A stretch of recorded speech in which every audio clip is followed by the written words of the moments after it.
Olá, meu nome é Liv Ster e esse é um trabalho do grupo do curso técnico de Biotecnologia integrado ao ensino médio do IFES Campus Vila Velha. O meu grupo também é formado pela Anne Rodrigues, Henrique de Oliveira, Maria Eduarda Andrade e Mariana Serra. O tema que nós decidimos abordar é sobre a patrística, dando foco a um dos filósofos e teólogos mais importantes desse período, Santo Agostinho. Para contextualizar, começarei falando então da patrística. A patrística foi uma vertente filosófica que teve início no período de transição entre a Antiguidade e a Idade Média. O nome patrística faz uma referência aos primeiros padres da Igreja Católica, que se dedicaram a desenvolver uma filosofia que se aproximava do pensamento cristão e do conhecimento religioso. A patrística é uma filosofia muito importante, isso porque foi a partir dela que boa parte do sistema teológico cristão foi desenvolvido. Foi no período patrístico que os dogmas do cristianismo e análise mais profundas do pensamento cristão foram avaliados. Embora seja possível encontrar traços do platonismo e elementos de outras vertentes como a filosofia grega, foram os primeiros padres que formularam e sistematizaram todos os princípios do pensamento cristão, que constituíram a Igreja Católica Apostólica Romana, tal qual conhecemos atualmente. A filosofia patrística surgiu justamente quando o cristianismo foi aceito oficialmente pelo Império Romano como religião. Mas ainda assim, o período era muito difícil para as pessoas que seguiam a fé cristã. Muitos adeptos até mesmo chegaram a sofrer perseguições na época, já que não era tão popular pela Europa. Por isso, as primeiras manifestações da patrística foram originadas por aqueles que professavam a fé cristã e os padres apologistas, que a todo tempo buscavam elaborar uma defesa para o pensamento cristão. Entre os que se dedicavam à apologia estavam aqueles que misturavam o cristianismo com a filosofia grega pagã, a exemplo de Justino, e os que defendiam a exclusão do paganismo grego deste movimento, como Tertuliano. Durante um período, o pensamento defendido por Justino predominou, inclusive durante a filosofia escolástica, período que vem logo depois da patrística. Mas existia um grande problema nisso. A patrística era essencialmente uma filosofia do conhecimento cristão, ao passo que a filosofia grega defendia a razão, a lógica e o conhecimento científico. Com o passar do tempo, esse empate entre fé e razão ficou tão acirrado que era impossível manter essas duas linhas de pensamento lado a lado. Por isso, em outros períodos da filosofia, a crença e o pensamento racional seguiam por caminhos distintos. Outro aspecto muito importante dessa vertente filosófica é a influência do pensamento de Platão, filósofo que contribuiu bastante para essa ciência. Muito do que foi utilizado pelos patrísticos tem origem no neoplatonismo, uma filosofia formulada que estudou e formulou as obras deixadas por Platão e foi construída a partir de seus escritos. Assim como o neoplatonismo, o aristotelismo influenciou a patrística, mas só ganhou força durante o período escolástico através de São Tomás de Aquino.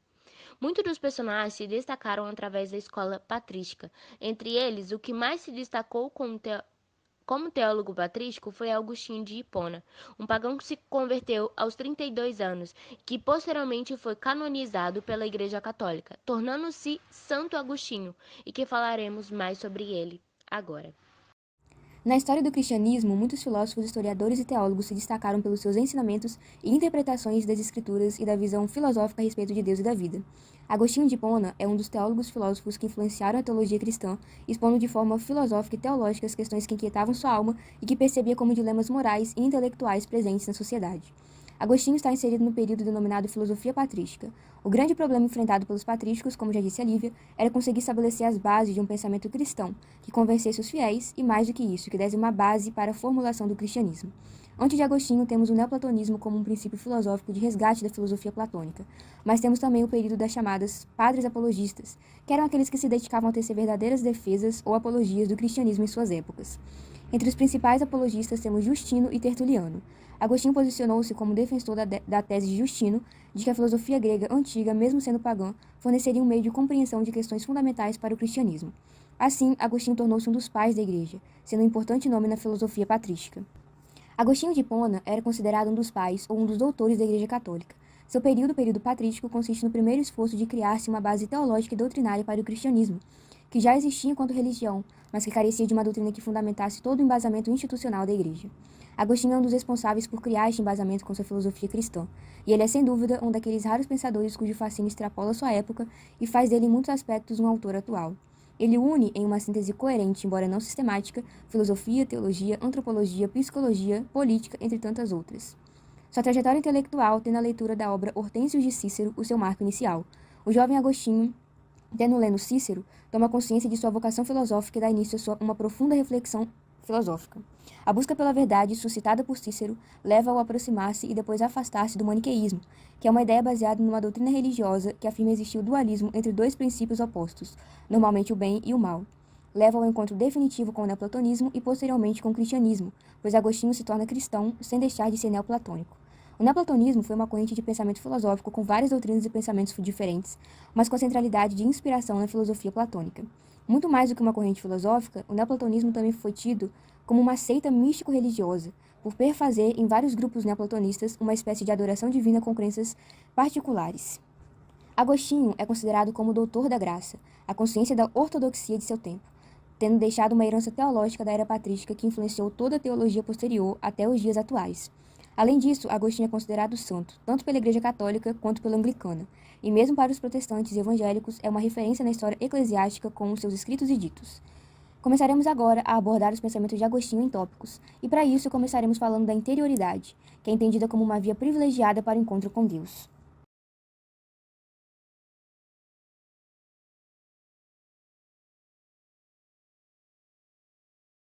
Verifica-se em Agostinho a procura de um caminho para alcançar o conhecimento durante a investigação do Supremo, que encontra-se na alma e em Deus, ou seja, o fundamental para ele é o problema do eu como autoconhecimento, pois é conhecendo e preparando o eu corpóreo que se consegue perceber e alcançar as verdades religiosas e assim se preparar para em outra vida, está próximo da pureza e da perfeição do ser divino Deus. Agostinho declara em sua obra Solilóquios qual o objetivo de sua investigação. Nesse pequeno texto, escrito após a sua conversão durante o retiro de Cassicico, por volta de 386, aborda um diálogo consigo mesmo, temas referentes a Deus e a alma. Nos solilóquios, após evocar o Deus amado por tudo que consciente e conscientemente pode chegar a amar, o autor elucida a meta de sua filosofia em diálogo com a razão. Agostinho, eis que já orei a Deus. Razão. Pois bem, o que queres saber? Agostinho, tudo o que acabo de pedir em minha oração. Razão. Resume isso brevemente. Agostinho, desejo conhecer a Deus e a alma. Razão. E nada mais? Agostinho, nada mais, absolutamente. Deus e alma não são conhecimentos distintos em Agostinho. Um e o outro estão intimamente ligados, pois a alma é o meio do qual parte, a fim de atingir o conhecimento de Deus, uma vez que este não pode ser atingido imediatamente pela razão, só pela fé. A alma, o homem interior, no entanto, pode ser conhecido pela razão, e é partindo dela que o homem poderá, no encontro consigo mesmo, encontrar também a Deus. O pensamento agostiniano é uma procura, a procura fundamentada na fé concilia. Em Agostinho, antropologia e teologia, pois é no encontro consigo mesmo que o homem encontra Deus, a meta da sua busca e o sentido da sua vida. A posse da verdade, ou seja, o encontro com Deus representa a felicidade, porque sacia a inquietude do coração humano. Na reflexão agostiniana, Deus está na alma, e é aí que ele se revela, na mais profunda interioridade da alma. Assim sendo, procurar a Deus e a alma significa para o homem procurar a si mesmo, fundamentado teoricamente no neoplatonismo. Agostinho entenderá que Deus é uma luz que está acima do espírito, só podendo ser atingido pelo homem na medida que este transcende o que há de mais elevado nele. Além disso, entenderá que Deus se revela no profundo esconderijo da alma humana. Daí, ser necessário olhar para dentro de si próprio, para encontrar o amoroso objeto tão ansiosamente buscado pelo homem. A fórmula agostiniana para o encontro com Deus é, de fora para dentro e de dentro para Deus. Entende-se esta concepção de Agostinho na medida em que se compreende ser Deus, para ele a verdade que se revela, iluminando assim a razão humana. A revelação de Deus como verdade, contudo, só é acessível ao homem, segundo Agostinho, que busca a verdade com todo o seu empenho. Para ele, o encontro do homem consigo mesmo e com Deus é a condição única para a posse da felicidade. Para nosso autor, o desejo de felicidade é uma profunda aspiração humana. Ao investigar quem é um homem que possui Deus, o autor conclui que, sem dúvida, esse homem é feliz. Nota-se em Agostinho a percepção de que não basta o conhecimento intelectual da verdade. A razão não pode abarcar uma visão imediata de Deus, é preciso mais. Faz-se necessário o amor à verdade. Qual a finalidade de busca pela verdade? É através da alma que se encontra o caminho para conhecer as essências das coisas. Ao relacionar a alma com a verdade e a essência, encontra-se também um caminho para o transcendente superior. Assim, a investigação sobre a alma e sobre Deus nos leva a conceber do exterior para o interior o princípio da interioridade. No interior de si próprio é possível, como caminho verdadeiro, conhecer as verdades divinas e transcendentes. A alma é a grande descoberta de Agostinho, a alma entendida como interioridade. E fala justamente do espiritual. Espiritual não quer dizer não material. Há uma tendência muito frequente de entender o espiritual como aquilo que não é material. E não é disso que se trata, mas de algo muito importante. Espiritual é aquela realidade que é capaz de entrar em si mesma. O poder entrar em si mesmo consiste na condição espiritual. A insistência no imaterial ocultou o que é essencial, que é precisamente a capacidade de entrar em si mesmo. No homem interior habita a verdade. É Santo Agostinho quem vai perceber que quando o homem fica apenas nas coisas exteriores, esvazia-se de si mesmo. Quando entra em si mesmo, quando se recolhe à sua intimidade, quando penetra precisamente naquilo que é o homem interior, o mundo interior. Naturalmente, existe um mundo exterior também, mas o decisivo é o mundo interior. Um outro tópico muito importante a ser comentado quando falamos de Santo Agostinho é a relação entre a fé e a razão. Então, podemos afirmar que Agostinho era um grande conciliador entre a fé e a razão. E é importante lembrar que ele nem sempre foi um homem religioso. Ele também viveu uma vida na razão, onde buscava conhecimento para poder suprir o sentimento de que faltava alguma coisa na vida dele. Então ele até tentou seguir outras linhas de pensamentos filosóficos, mas ele acabou se encontrando de verdade no cristianismo. Um pequeno detalhe é que mesmo depois de ter se encontrado no cristianismo, ele ainda seguia o pensamento filosófico de Platão, e é por esse motivo que ele é considerado um filósofo neoplatônico. Então, agora voltando a falar dessa conciliação entre a fé e a razão, podemos dizer que para Agostinho a fé tinha uma maior importância, e isso fica muito claro quando lemos a seguinte frase dita por ele: "Se não podes entender, crê para que entendas. A fé procede, o intelecto segue. Não queiras entender para crer. Crê para que possas entender. Se não crês, não entenderás." Isso não significa que a razão, a busca pelo conhecimento, não seja relevante. Significa apenas que de nada vai servir o seu intelecto para poder compreender as coisas no que se diz respeito a Deus, se você não estiver crendo em Deus. Em suma, partindo de sua própria experiência, Santo Agostinho reconhece que a razão por si só é insuficiente para conduzir o homem a uma verdade plena. Somente com a fé esse salto é possível. Ainda assim, a fé não pode prescindir da razão, pois somente com ela o homem pode dar maiores esclarecimentos com a fé abraçada. Na verdade, essa relação entre a fé e a razão constitui o núcleo essencial do método agostiniano na busca incansável da felicidade ou da sabedoria. A fé em busca da inteligência. A descoberta dos neoplatônicos permitiu a eles compreender racionalmente e filosoficamente outras verdades, que antes eram apenas conferidas pela fé. Desse modo, agora confirmadas pela razão, vieram a promover uma posterior e mais plena adesão ao seu Deus.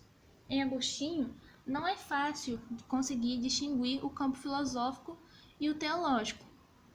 Agora, falando um pouquinho mais sobre a razão, ela vai exercer o papel de mediação entre o homem e Deus, permitindo e garantindo o conhecimento. A razão é, então, algo excelente, o que demais pode se encontrar de excelente na natureza. Acima da razão, só pode estar Deus. E reservando um espaço tão especial à razão, Agostinho vai utilizá-la como um instrumento para o conhecimento de Deus. Ele vai expor a sua, assim chamada, prova da existência de Deus, fundamentada no fato de que é preciso buscar a inteligência do objeto da fé. A questão é vista numa perspectiva interior, pois os princípios são baseados no mundo interior da mente, onde serão encontrados os sinais da realidade divina presente no homem. Deus aparece, então, como uma realidade transcendente à razão. Agora, falando um pouco sobre a fé, evidentemente é o ponto de partida da investigação agostiniana. A partir da fé, a verdade é alcançada. O princípio norteador do pensamento filosófico e teológico de Agostinho é o intellege ut cridas, crede ut intelligas, ou seja, compreendo para crer e creio para compreender. Vemos assim que na reflexão agostiniana o ponto de partida é sempre a fé, mas uma fé que não se exime da compreensão. Assim, então, a razão vem em seu auxílio, portanto, a fé é seguida da razão. Vemos então que o caminho agostiniano consiste em, primeiramente, aceitar a revelação e, a partir daí, a razão exerce seu papel. Agora eu vou comentar sobre o problema do mal, segundo Santo Agostinho. Agostinho, no livro 7º das Confissões, revela sua perplexidade diante do mal. Na busca angustiante pela origem da vontade má, o autor deixa transparecer a dramaticidade da questão. Quem me criou? Não foi o meu Deus, que é bom? E é também a mesma bondade? De onde me veio, então, o querer eu o mal e não querer o bem? Seria para que houvesse motivo de eu justamente ser castigado? Quem colocou em mim e quem semeou em mim este viveiro de amarguras, sendo eu inteira criação do meu Deus tão amoroso? Se foi o demônio quem me criou, de onde é que veio ele? E se por uma decisão de sua vontade perversa se transformou de anjo bom em demônio, qual é a origem daquela vontade má com que se mudou em diabo, tendo sido criado anjo perfeito por um Criador tão bom? O autor afirma que tudo o que existe tem como causa a bondade do Criador. Não obstante, a presença do mal não pode ser negada. Em verdade, o mal contrastando com o bem acaba por exaltar de modo mais evidente o que é bom. Deus, sendo bom, diz Agostinho, não permitiria em modo algum que existisse algum mal em suas criaturas se não fosse de tal modo bom e poderoso que pudesse tirar bem do mesmo mal. Assim sendo, a presença do mal não justificaria qualquer dúvida em relação à bondade divina. Ainda que o mal não contenha nenhum bem, a existência dele não deixa de ser, de certa forma, um bem. De outra forma, ele não teria sido permitido por um Deus que é onipotente a tal ponto que criatura alguma é capaz de impedir a realização de sua vontade. O mal, enfatizará Agostinho, outra coisa não é do que a privação do bem. Agostinho evidenciou que o mal não é substancial. Se assim fosse, seria um bem. O verdadeiro mal para Agostinho é o pecado, mas nem mesmo este é capaz de aniquilar o bem substancial no que tange ao homem. No que tange ao homem, esta é uma substância e, como tal, é sempre algum bem, de tal sorte que se pode dizer que um homem mau é um bem mau. Há que se ter clareza, diz Agostinho, de que o homem nunca é mau por aquilo que é. Por mais paradoxal que pode parecer, o bem e o mal podem coexistir ao mesmo tempo e na mesma coisa, sem confundirem-se entre si. Agostinho quer mostrar que a origem do mal está no próprio bem. Ele não minimiza, porém, as consequências graves do pecado original, mas reafirma que o desejo de felicidade sempre está presente na criatura racional. Não apenas o homem quer ser feliz, mas também Deus não desistiu de fazê-lo feliz. Persiste, contudo, a pergunta pelo mal. Por que o homem escolheu o mal se podia não fazê-lo? A razão fundamental para tal escolha é o livre-arbítrio, o inegável bem dado por Deus ao homem, mesmo que contenha a possibilidade do mal. Portanto, resumidamente, Agostinho foi capaz de responder a um aspecto do problema do mal facilmente. Ele defendia que, embora tenha criado tudo o que existe, Deus não criou o mal, porque o mal não é algo, mas a falta ou deficiência de algo. Para ele, o mal seria a ausência do bem. De acordo com ele, Deus criou os seres humanos como seres racionais, mas para isso ele teria que dar a esses seres o livre-arbítrio. Ter livre-arbítrio significa ser capaz de escolher, inclusive escolher entre o bem e o mal. Por essa razão, Deus deve de deixar aberta a possibilidade de que o primeiro homem, Adão, escolhesse o mal em vez do bem, e com isso seguimos com o pensamento de que Deus não criou o mal. Para ele, Deus, que é o Criador, é de todo bom, e sua criatura também. Porém, não tem como a criatura ser subitamente boa, e por isso há oscilações do bem na criatura, e qualquer diminuição do bem já é o mal. O problema do mal tem, pois, uma dimensão dramática, e a solução da questão nem sempre se apresenta de modo claro para Agostinho. Por isso mesmo, ele declara no De Libero Arbitrio que o pecado consiste no ato da vontade que se afasta de Deus. Nem por isso, contudo, a vontade livre deixa de ser um bem. É bem verdade que o problema do mal, de certa forma, aponta para os limites da compreensão. Não obstante, as ideias de Agostinho foram acolhidas praticamente sem reservas pela tradição medieval, que não desistiu, contudo, de continuar enfrentando a questão. E esse foi o nosso trabalho, e ele foi baseado no livro Filosofia Medieval.